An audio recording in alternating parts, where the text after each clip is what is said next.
Archit Mishra to come upon the stage.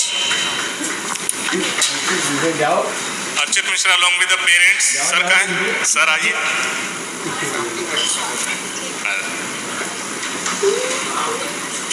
Archit पापा हैं sir. Archit के बारे में खास बात है अभी he is in NIT Kurukshetra और ये भी YouTube पे वीडियोस बनाता है और बहुत ही अच्छी वीडियोस बना रहा है, एस्पिरेंट्स को गाइड कर रहा है, बहुत ही अच्छा चैनल भी चल रहा है. जैसा होता है ना, मैं अपनी जब जर्नी देखता था व्हेन आई स्टार्टेड, तो अर्चित भी बहुत अच्छा गाइड कर रहा है. तो अब इसको अकेडमी ज्वाइन करना है तो वो चैनल थोड़ा टाइम बाद बंद करना पड़ेगा इसको सब बंद हो जाएगा. प्राउड ऑफ यू अर्चित, बहुत ही अच्छा काम कर रहे हो भाई, वेरी गुड. इसके अलावा एक और इंटरेस्टिंग स्टोरी है विद सर. तो जब सर आए थे कैंपस में तो सर को थोड़ी सी चीज़ें ठीक नहीं लगी थी. मतलब हम सीकर गए हुए थे बेसिकली किसी काम से, मतलब एक्सपेंशन के चक्कर में जा रखे थे. तो उन्होंने जो वहाँ पे जिन्होंने हमें बुलाया था उन्होंने बोला कि सर आपके गूगल पेज पर एक रिव्यू बड़ा गड़बड़ आ रखा है. तो मैं तो उस टाइम देखा भी नहीं था. तो देखा तो उसमें लिखा हुआ था कि भाई हाथी के दांत दिखाने कुछ और होते हैं, खाने कुछ और होते हैं. ठीक है, LW सुना था, पता नहीं बहुत बड़ी कोचिंग इंस्टीट्यूट है, बट यहाँ पे एक रूम में इतने बच्चे रह रहे हैं, बच्चे गर्मी है बहुत ज़्यादा. ये 8 जून वाले बैच में आया था, पीक गर्मी का सीजन था. और हम पहले बोलते हैं भाई हमारे पास कोई सोल्यूशन नहीं है, दिल्ली गर्मी को हम बीट नहीं कर सकते, स्पेस इज़ वेरी लिमिटेड, नहीं हो सकता. जो भी है यही है भाई, आना है तो आ जाओ, साफ सी बात है. तो जब आए तो बहुत ही खतरनाक सा सर ने रिव्यू दिया था हमारे बारे में. फिर सर का मेरे पास मैसेज भी आया. तो मैसेज आया तो मेरे पास उस टाइम एक ही रिप्लाई होता है कि प्लीज़ आप कैंपस चले जाइए, देख लीजिए. और उसका मतलब यही होता है कि आपको पसंद नहीं आ रहा तो भाई आप प्लीज़ लेके चले जाइए बच्चे को. तो वो ऐसे ही पड़ा हुआ था.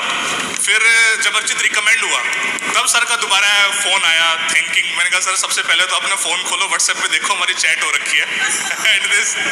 और तब सर ने बताया कि मुझे बाद में समझ में आया कि it was all worth it. जिस टाइप का एनवायरनमेंट वहाँ पे क्रिएट करा जाता है जानबूझ के, it was all worth it. काफ़ी बार होता है ना, पेरेंट्स को पता नहीं होता. नॉर्मली JEE की कोचिंग या NEET की कोचिंग में क्या होता है कि अलग टाइप का एनवायरनमेंट प्रोवाइड करते हैं. यहाँ पे बहुत अलग सिनेरियो होता है. कोचिंग में स्टार्टिंग के 2-3 दिन तो बहुत मुश्किलें रहती है बच्चों को, मतलब हर किसी को नहीं रहती. अच्छा, पेरेंट्स को थोड़ा सा कंसर्न हो सकता है, बच्चा एंजॉय कर रहा होता है, बच्चा स्टार्टिंग से ही एंजॉय करता है बच्चों को, लेकिन पेरेंट्स सोचते हैं कपड़े भी खुद धोने पड़ेंगे, बर्तन भी खुद धोने पड़ेंगे, कैसे रहेगा.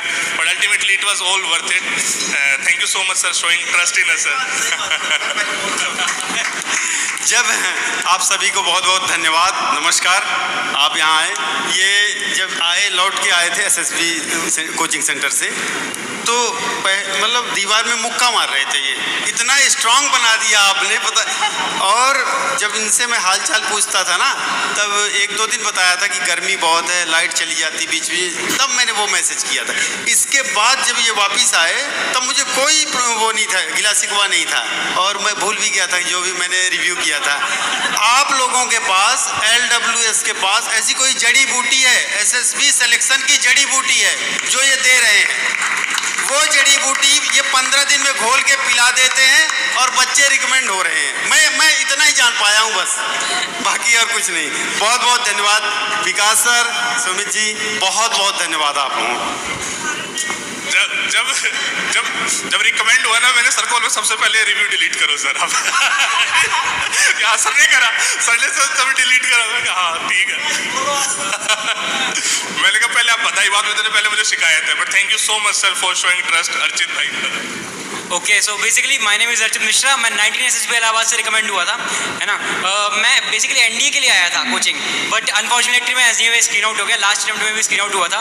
एंड देन जब मेरा TS का कॉल अप भी पड़ा था तो मैं सोच रहा था जाऊँ कि ना जाऊँ. बेसिकली जब लगता है ना, जब 5 दिन के लिए पूरी तैयारी करी है, 1-2 अटेम्प्ट से लगातार स्क्रीन आउट होते हैं, तो फिर मैं TS के लिए मैंने कहा चलते देखते हैं एक बार.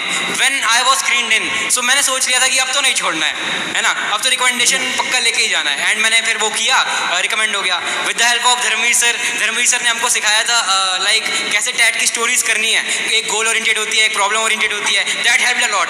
एंड विकास सर के GTO के लेक्चर्स, लाइक हम सर्कल बना के जो सीख रहे थे, सो दैट हेल्प्ड, है ना.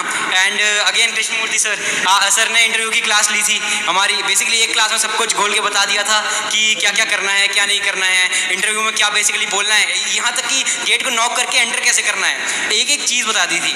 एंड देन मूविंग, जब मैं अबाउट द एनवायरनमेंट, मतलब मैं तो यही मानता हूँ कि बेसिकली जो चीज़ फ्रेम करती है एक बच्चे को या फिर उसको पर्सनैलिटी डेवलप करती है, that is the environment. So basically वो एनवायरनमेंट हमको पूरा LWS में 15 दिन दिया. एंड उसके बाद हमने कोप अप कर लिया और आदत लग जाती है. Thank you. I'm really proud proud of Archit, the way he is working to guide his juniors. Very good. Very good.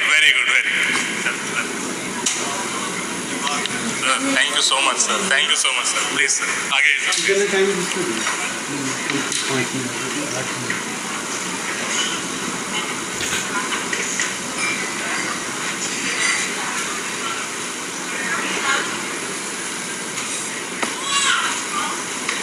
Thank you so much, sir. Thank you, sir. Thank you so Up much. next, I would like to call Shri Krishna Singh of NDA along with his parents on the stage.